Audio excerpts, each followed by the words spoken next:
Aujourd'hui, c'est dimanche et le titre de la leçon, c'est le problème des clans dans l'église. Je reprends. Le titre de la leçon, c'est le problème des clans dans l'église. Prions le Seigneur.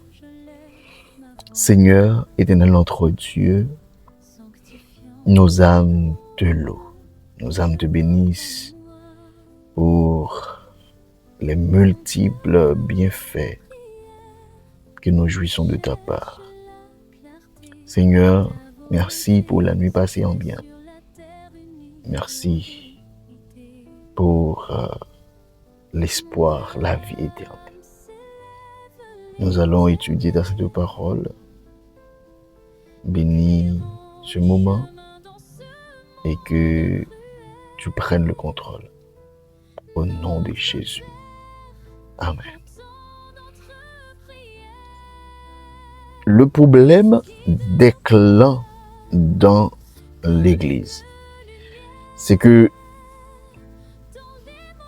dans petite leçon ça, s'il y a un mot à souligner, c'est le mot clan. Et je pense que nous pourrons joindre pas mal de choses concernant ce mot, à savoir le mot clan. Pour commencer la partie de cette leçon, l'auteur du guide nous pose cette question. Lisez 1 Corinthiens 1er, verset 12 à 17. Comment ce passage nous aide-t-il à comprendre l'absurdité de la formation de clans autour de dirigeants locaux? Quelle solution Paul en propose-t-il? C'est que dans cette question, il y a deux volets. Okay? La première chose, c'est que comment ce passage nous aide-t-il à comprendre l'absurdité de la formation de clans autour de dirigeants locaux et quelle solution Paul propose-t-il? C'est que pour pouvoir répondre à ces deux volets, eh bien, il est normal de lire 1 Corinthiens 1er, verset 12 à 17. Et je lis. Je veux dire que chacun de vous parle ainsi. Je suis de Paul, et moi d'Apollos, et moi de Céphas, et moi de Christ. Christ est-il divisé? Paul a-t-il été crucifié pour vous? Ou est-ce au nom de Paul que vous avez été baptisés? Je rends grâce à Dieu de ce que je n'ai baptisé aucun de vous, excepté Crispus et Gaius, afin que personne ne dise que vous avez été baptisés en mon nom. J'ai encore baptisé la famille de Stéphanas. Du reste, je ne sache pas que j'ai baptisé quelque autre personne. Ce n'est pas pour baptiser que Christ m'a envoyé, mais pour annoncer l'évangile. Et cela sans la sagesse du langage, afin que la croix de Christ ne soit pas rendue vaine. Chers frères et sœurs, l'Église est appelée à être une famille unie en Jésus-Christ. Pourtant, dès les premiers temps du christianisme, un problème est apparu. Les croyants commençaient à se diviser selon selon leurs préférences personnelles. Certains admiraient un prédicateur plus que l'autre. Ce problème existe encore aujourd'hui. On entend parfois, moi, je préfère tel pasteur. Moi, je suis tel évangéliste. Ou je vais dans cette église seulement parce que c'est lui qui prêche. Paul montre que cette attitude est contraire au plan de Dieu.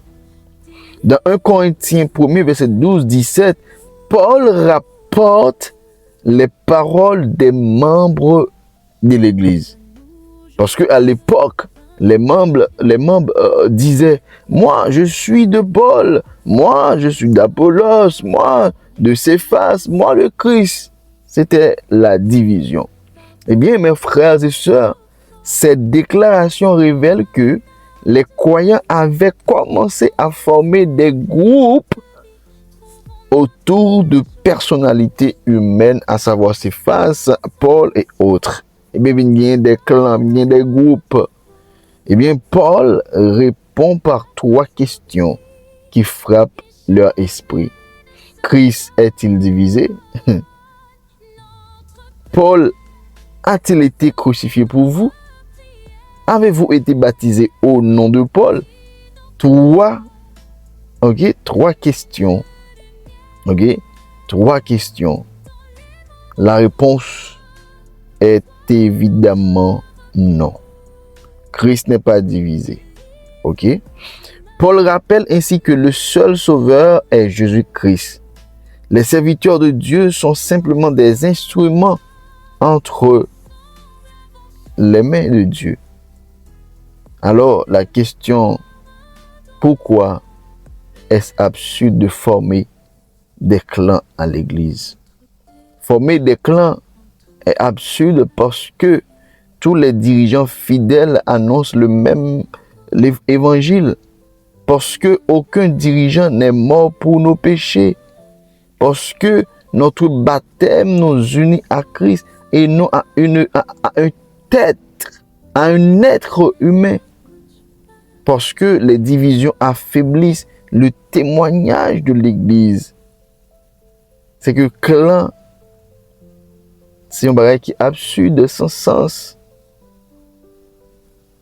C'est que en tant que chrétiens, nous ne devons pas avoir des clans. Nous ne pas de faire partie d'un groupe qui a parlé mal, qui a simé amis. Quand les croyants mettent un homme à la première place, ils risquent de perdre de vue Jésus. C'est que Paul te propose quelques solutions. Et la solution est simple. Recentrer toute l'Église sur Jésus-Christ et sur la croix.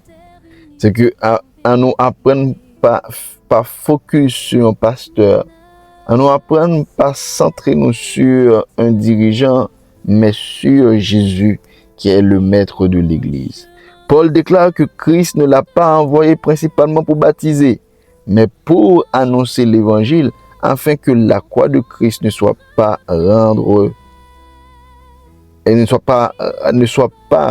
rendue inutile. Autrement dit, notre identité doit être en Christ.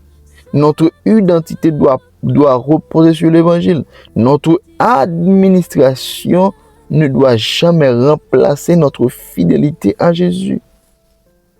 Aujourd'hui encore, nous pouvons tomber dans le même piège. Nous pouvons admirer un prédicateur, un ancien ou un responsable. Il est normal d'apprécier leurs dons. Il est normal. Mais lorsque cette admiration crée des divisions ou une rivalité, eh bien, elle devient un danger spirituel. Notre regard doit toujours fixer sur Jésus, le chef suprême de l'Église. C'est que mes frères et sœurs, former des clans à l'église n'est pas une bonne chose. Former des petits groupes, clans, pas une bonne chose pour l'église. C'est détruit. N'a détruit l'église. Nous servons un Dieu qui n'est pas divisé. C'est qu'à chaque fois que nous divisons, poser peut-être nos questions pour nous dire, mais qui est-ce m'a suivre? Est-ce que Dieu m'a servi son Dieu qui est divisé? c'est à l'aide de ça, pour voir que n'est pas bon pour dans division. C'est que nous devons rechercher la paix à tout le monde. Et le chrétien, c'est tellement un ennemi enfin. Mais la Bible fait nous connaître qu'il y a deux choses à rechercher. La paix et la sanctification. Sans deux bagages ça yo, personne ne verra le Seigneur. Voilà pourquoi il est important de rechercher la paix. Alors nous n'allons pas plus loin. Nous étions là. Si toutefois que vous avez une question, n'hésitez pas à écrire cette question dans le petit commentaire là. Si toutefois que vous avez une lumière, un mot, un bagage, écrivez-le. Et ça fait un plaisir de lire. Et nous invitons tous à nous partager le son.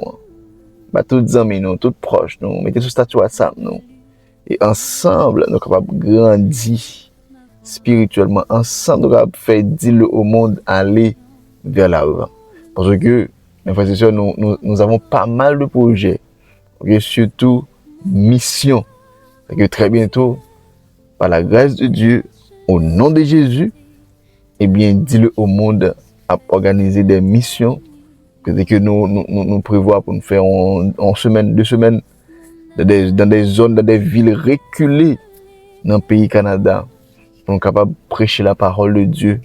Et nous même sorti à l'extérieur même du pays, nous avons prêché la parole là, parce que cette bonne nouvelle sera prêchée dans le monde entier pour servir de témoignage. Eh bien, lorsque vous partagez, lorsque vous likez, eh bien, lorsque vous commentez, eh bien, ça permet à ce que la chaîne grandit plus.